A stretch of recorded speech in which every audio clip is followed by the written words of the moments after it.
무안공항도 마찬가지로 하나갑공항이라고 하는 별칭에서 알고 있듯이 지역 정치인이 선심성 지역구 또는 그 호남민들에게 큰 선물을 주는 그런 상황에서 탄생이 됐다 하는 얘기입니다.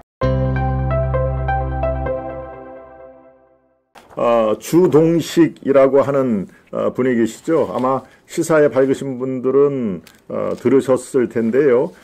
이 호남 출신, 더더군다나 이 호남의 아주 핵심이 광주 출신의 우파 지식인이라고 부릅니다. 그리고 각종 칼럼이라든가 이런 대형 사고가, 대형 이슈가 있을 때마다 호남을 바라보는 시각으로 참 예리하다 이런 평가를 받았고요. 이분 스스로가 국민의힘 전신 국민의힘 계열의 광주의 당협위원장이었습니다. 예, 저와 같은 당협위원장을 했었죠. 광주 서구로 제가 기억을 하는데요. 당협위원 출신, 그러니까 광주에서 국민의힘이나 아니면 뭐 자유한국당도 마찬가지고요. 새누리당, 한나라당 이런 쭉 지금 국민의힘 그 전신 거기에서 이 광주 지역에서 정치를 한다는 얘기는 그거는 뭐 거의 험지를 넘어서 뭐라고 표현을 합니까? 뭐 사지라고 표현을 합니까? 예, 그런 각오가 없으면 절대 이룰 수가 없는 것인데요. 그래도 내가 당선되려고 당협위원장을 하고 총선에 출마하는 거는 당연히 아니다. 여기서 무슨 당선이 되겠느냐. 그렇지만 나라도 안 하면 보수 우파의 광주 지역은 씨가 마를 텐데 그래서 나라도 한다라고 하는 바로 저 지금 여러분들이 보시는 화면에 2번 주동식 이렇게 돼 있지요. 바로 저분입니다. 저분이 요 주홍글 씨면은 아마 2000년 지난 21대 총선에서 광주 지역에 출마했던 그 당시에는 미래통합당이었죠. 지금 국민의힘 바로 직전에 미래통합당으로 출마했을 때 가도 연설을 하는 그런 모습을 여러분들이 지금 보고 계시는데요. 바로 그런 호남 출신의 대표적인 논객이자 지식인이라는 것을 제가 설명을 드렸는데요. 자, 이분이 얘기를 한 것을 우리가 한번 귀담아 보시자고요. 물론 이 내용이 맞으니까 우리가 이렇게 생각을 해야 된다라는 것은 아닙니다. 관점이 이럴 수가 있구나라는 것이죠. 여기에 키워드는 호남 카르텔입니다. 이권 카르텔. 호남은 이권 카르텔로 똘똘 뭉쳐 있다. 그것이 오늘날 참변을 가져온 멀 원자의 원인이다. 예, 이것이 켜켜이 쌓여서 오늘날의 그런 참변을 가져왔던 그런 걸로 생각을 한다 하는 얘기입니다. 이제는 본인의 어떤 이 논점 이것을 한번 추적을 해보겠습니다. 이렇게 시작을 합니다. 무안공항이 적자공항이고 활주로의 주된 용도가 고추 말리는 것이라는 정도는 잘 알려진 사실이다. 그런데 도대체 이렇게 지역에 도움도 안 되고 쓸모도 없는 공항에 왜 집착을 하느냐? 그거 전라도에 도움이 된다. 실제로 도움이 된다는 얘기입니다. 실제 공항이 도움이 되는 건 아니지만 공항 건설은 지역 건설사들을 먹여 살리는 일감이니까요 하는 얘기입니다. 바로 그것이죠. 공항 자체가 크게 무안에 공항을 생긴다 하더라도 이 호남 사람들에게 큰 혜택을 주는 건 아니지만 바로 공항을 건설함으로써 지역 건설사들을 먹여 살리는 일감이니까 바로 이권 카르텔의 큰 먹잇감이 된다. 이제 이런 논점입니다. 호남은 제조업 등 고도의 기술이 필요한 산업 분야의 경쟁력이 매우 취약합니다. 그런 점에서 건설업은 비교적 진입장벽이 낮은 것으로 알고 있다. 단순 노동력으로도 프로젝트 수행이 가능하고 고급 기술은 외주가 충분히 가능하니까요. 무엇보다도 건설 프로젝트는 다른 산업 분야에 대해서 단위가 큽니다. IT 분야에 비해 동그라미가 하나 더 붙는 그런 단위 자체가 건설 한번 프로젝트를 따면은 거기에 대한 매출이라든가 거기에 따른 인건비 이런 것이 동그라미가 하나 더 붙는 아주 굵직한 그런 일감이 몰려온다 이런 뜻입니다. 결정적으로 로비가 수주에 큰 영향을 끼치니까 1987년 체제, 이것은 지금 현재 헌법 체제를 가져온 1987 체제라고 그러죠. 87. 지금 현재 뭡니까? 6.19 항쟁으로 잊어지는 1987년 지금 현재의 헌법체제, 이것을 가져온 승자가 바로 좌파와 거기에 호남 세력이다라고 이렇게 이 주동식 그 위원장은 보는 것이죠. 1987 체제의 승자로서 대한민국의 정치 권력을 장악한 호남으로선 최고의 먹거리인 셈이다. 물론 로비는 공짜가 아닙니다. 건축 자재와 설비, 인건비에 써야 할 돈이 바로 로비에 들어가죠. 그러니 건축공사장이 무너지고 사람들이 죽어가지만 별 상관이 없습니다. 소문에는 그 지역의 최고 존엄인 5.18 단체들을 감히 누가 건드리냐, 터치하겠느냐라고도 하더군요. 공항이 적자인 것, 그거 별로 중요하지 않습니다. 어차피 적자는요, 국가 재정으로 메꿔주기 때문입니다. 대한민국은 어차피 호남의 포로 신세라는 말도 그래서 나옵니다. 근대를 살아가시던 대한민국 국민 여러분, 앞으로 전 근대의 후손 호남을 받들어 매시며 열심히 생활을 하세요. 호남 위에는 중화제국이 있으니, 중화제국이라는 얘기는 중국 얘기를 하는 거죠. 중화제국이 있으니 섣부른 저항은 어마어마한 재앙을 부른다는 것을 기억해 두시고요. 그 나라에서 인권 타령은 개 뜯어먹는 소리라는 걸 그런 정도는 알아두십시오. 인권 타령은 개풀 뜯어먹는 소리다. 그 정도는 우리가 알고 대처를 해야 된다라는 그런 내용입니다. 네, 이번 무안공항 참사의 원인도 결국은 밝혀지지가 힘들 것이다. 이렇게 전망을 하고 있습니다. 사고 원인이 거의 100% 전라남도 등 관련 지자체의 부정비리에 연결돼 있을 것이기 때문입니다. 지난해 새만금 잼버리로 그 난리가 나고 정부가 원인을 파헤친다고 했을 때 전라북도와 거기 정치인들은 도대체 어떻게 했습니까? 총궐기 운운하면서 선동을 하지 않았습니까? 한마디로 5.18을 다시 일으키겠다는 협박으로 들립니다. 이후 결국 원인 규명은 흐지부지 됐습니다. 대한민국 부정비리의 핵심에 바로 거기가 있다라고 이렇게 끝 마무리를 했는데요. 이 주동식 그 전 위원장의 이 요체는 또 다른 칼럼도 제가 쭉 읽어봤는데요. 글쎄요, 호남 지식인, 호남에 기반을 둔 호남 농객들은 이런 식으로 파악을 하고 있구나. 우리가 대략적으로 모르는 바는 아니죠. 예, 이권, 이른바 이 좌익 세력, 좌파 세력들, 이 이권 카르텔로 똘똘 뭉쳐있다라는 것은 우리가 들어서 충분히 알고 있습니다만, 특히 호남이라고 하는 것은 대한민국의 뭡니까? 지금 주락펴락하는 그 호남과 좌파 세력들의 결합체를 지금 이제 민주당 정권으로 그런 시각으로 보고 있는 것이죠. 그리고 지금 실제로 대한민국을 장악하는 것은 국민의힘, 이른바 대통령이 국민의힘 후보였기 때문에 국민의힘이 아닌 지가 오래됐다. 이제 민주당과 좌파 세력들이 대한민국을 좌지우지하고 있는 이 상황에서 바로 호남의 이권 카르텔이 이런 결과를 가져올 수도 있는 상황이다 하는 얘기입니다. 거기를 보면요, 호남의 정치인뿐만이 아니라 정치인, 시민단체, 물론 주로 이제 5.18 관련 단체라든가 애초부터 있던 지역 시민단체, 그리고 관련 시민운동을 도와주는 이른바 공공단체, 거기에는 공무원도 포함이 되어 있고요. 관련된 관변단체들, 그리고 또 거기에 또 지역의 젊은 층들도 바로 이권 카르텔로 똘똘 뭉쳐있다라고 바로 주동식 위원장은 보는 것입니다.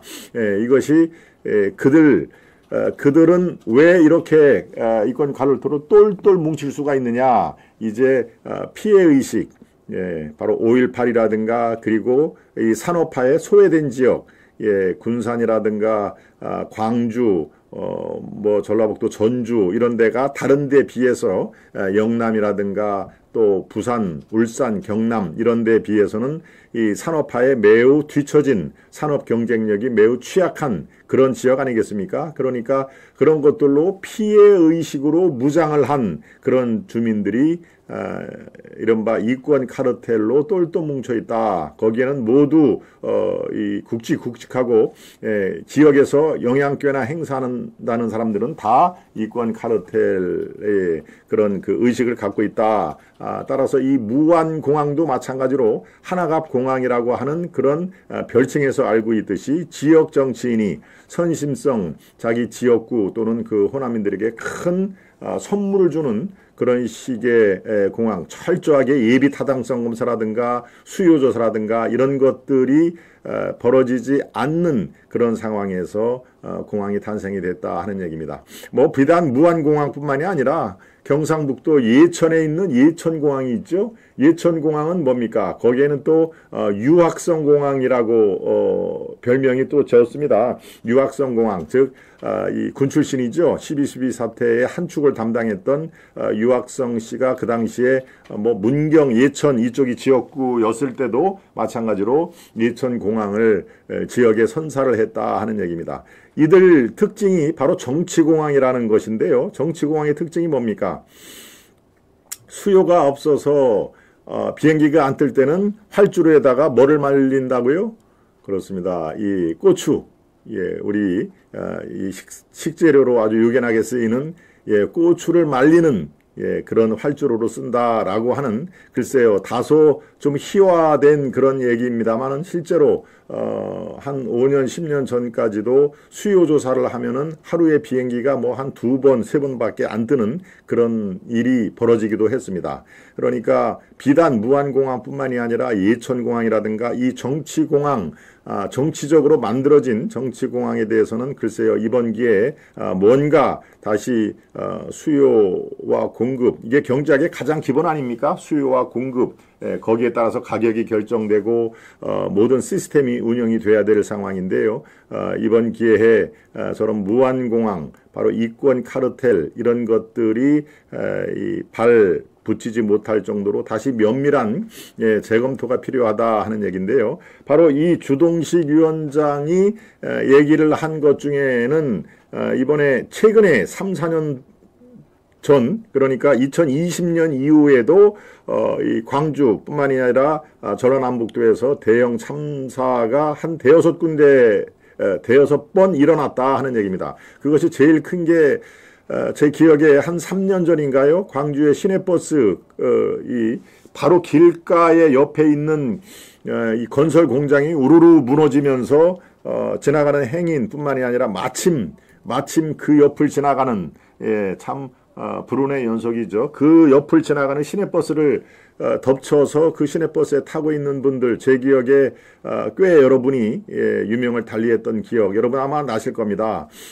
기억에 거기에 그 현대산업개발이 아마 건설사였던 걸로 제가 기억이 나는데요. 바로 이런 것들이 지금 얘기했듯이 그 지역의 건설사들을 위해서 이권 카르텔이 가동이 되기 때문에 제대로 정상적인 건설보다는 무언가 납기도 빨리 맞춰야 되고 건설사의 어떤 겁니까? 납기가 충분히 잡혀 있으면 그만큼 돈이 많이 들어가니까 이 건설 기간도 빨리빨리 해야 되고 거기에 들어가는 또 자재라든가 이런 것도 돈을 빼먹기가 그만큼 쉬웠다는 그 얘기죠. 그러니까 바로 이런 것들을 지적을 하면서 이 호남의 이권 카르텔이 이런 대형 참사의 한 요인이 됐다고 분석을 하고 있는 것입니다. 그러니까 우리는 지금 이 공항 참사 그런 것들에 대해서 어떤 새에 부딪혔다 버드 스트라이크냐 그리고 아마 콘크리트 이 방향 지시 등을 하는 콘크리트가 문제였다라고 하는 것인데 그것은 이제 과학적인 그런 그 수사로 다 밝혀질 것이고요. 그렇습니다. 지금 이 조동식 그 위원장이 하는 얘기가 여기에도 나오죠. 잼버리, 잼버리. 새만금 잼버리가 지금 감사원도 조사를 했고 수사기관도 조사를 했는데 무엇이 잘못된 것이 누가 잘못된 것인지 조사조차 밝혀지지 않는다 하는 얘기입니다. 새만금 잼버리로 그 난리가 나고 정부가 원인을 파헤친다고 했을 때 전라북도와 거기 정치인들은 도대체 무엇을 했나 하는 얘기입니다. 이 잼버리 관련해서 글쎄요, 잼버리 그 새만금 이것에 거기에 지금 새만금 뭐 또 공항이 또 지금 또 짓는다는 거 아닙니까? 새만금 공항, 새만금 항만, 새만금 고속도로 이런 것들이 다 지금 호남의 그런 물론 인프라가 뒤지기 때문에 지금이라도 이렇게 인프라 사회적인 SOC를 더 구축하는 것을 누가 반대를 하겠습니까? 많은 아까 공항에 얘기할 때 수요 공급 이런 예비 타당성 조사를 철저하게 해서 여기에 공항이 새만금에 공항이 들어서면은 충분히 수요가 있겠다. 여기에 항구와 항만이 들어서면은 이 화물을 싣는 그 여객선 배가 대형 배가 충분히 여기에 수요가 있다라든가 고속도로 마찬가지입니다. 고속도로를 뚫어놓고 하루에 수백 대밖에 운행이 되지 않으면은 그거 다 누구 돈입니까? 다 우리 여러분들의 혈세로 우리 주머니에서 나온 돈 아니겠습니까? 아주 쉽게 얘기해서 그렇다는 얘기입니다. 그러니까 바로 이 새만금 잼버리 파행도 제대로 파헤치지를 못하는 상황에서 이번 그 무안공항 이것은 시사하는 바가 매우 크다라는 그런 얘기인데요. 바로 공항 이 사태 자체의 이름도 마찬가지입니다. 지금 처음에는 무안공항 참사 사건 뭐 이런 식으로 얘기가 됐었죠. 그런데 어느 순간에 무안 얘기는 싹 빠졌습니다. 지금 아마 여러분들이 어제 오늘 이렇게 이 매체에서 보는 것은 무한 얘기가 거의 아마 없을 것입니다. 제주 항공 참사 사고 이렇게 비행기의 소유 업체인 제주 항공 참사 사고 이런 식으로 또 각종 뭐 TV라든가 종편이라든가 신문에서도 여러분 살펴보시면은 무안 공항이란 말이 쓱 또 빠지는 그런 모습이 됩니다. 왜 그럴까요? 바로 무안이 전라남도의 지역 이름이 되기 그렇습니다. 여기에 지역 이름을 들어가면 뭔가 이권 카르텔의 위협을 받을 수가 있다라고 이 주동식 위원장은 보는 것이죠. 우리가 그냥 이런 것을 주장하는 게 아니라요. 바로 호남에 기반을 둔 논객이자 지식인들 또 좀 이따가 말씀을 드리는 군산대 교수들의 한결같은 지적이 바로 그 지점에 맞닿아 있다. 그렇다면 우리가 지금 이 사태를 앞두고 우리가 해야 될 일 중에 하나가 바로 또 도출이 된다. 저는 이렇게 파악이 됩니다.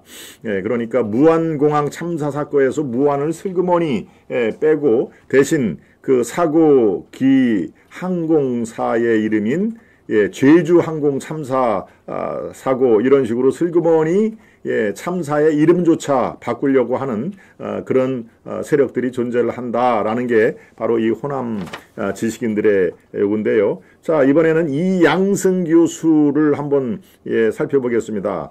제가 이 시간에도 한번 살펴드린 적이 있죠. 군산대 교수고 이분은 초등학교부터 고향 자체가 호남이다. 그리고 지금 현재도 군산대에서 학생들을 가리키고 있는 현역 교수입니다. 이양승 교수는 이렇게 또 설파를 했습니다.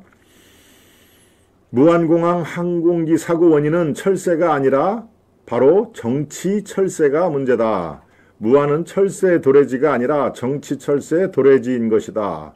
출향에 그러니까 이 고향에서 이제 서울로 간다는 얘기죠. 출향에 출세해 은퇴할 즈음 되면 지역 연구를 계기로 나타나 완장차고 갑질해도 되는 그런 곳, 그런 이들이 정말 도민들을 생각을 하겠느냐, 정말 애향심이 있겠느냐. 콘크리트 둔덕은 바로 그 정치 철새들이 만들어 놓은 둥지 같은 것이다. 문제는 철새가 아니라 정치 철새인 것이다.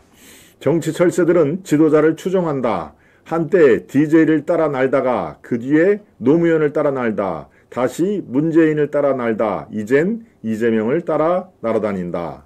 다른 시각과 생각을 수용하지 않으니까 늘 행정에서도 의사결정 과정에서도 문제가 발생할 수밖에 없겠지.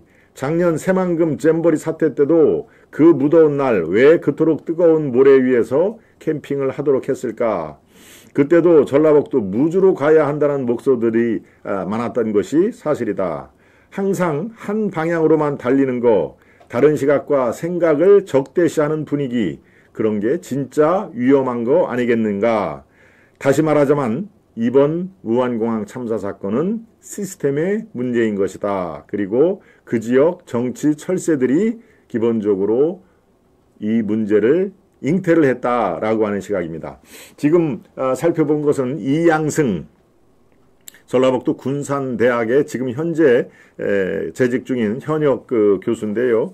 예, 조금 전에 말씀드린 주동식 전 당협위원장, 광주에서 정치를 했던 당협위원장의 얘기와 일맥상통하는 것이죠. 그들이 이뤄놓은 피해의식을 공감을 하면서 그들이 일궈놓은 아주 단단한 이권 카르텔이 이 참사를 가져온 하나의 요인으로 볼 수가 있다라고 주장을 하는 것입니다. 물론 이들의 주장이지만 우리가 여기서 곱씹을 만한 대목이 몇 군데가 있습니다. 예, 그러니까 이 지금 현재 이 문제를 해결하는데 하나의 단초를 제공한다. 저는 그렇게 파악을 하고 있습니다.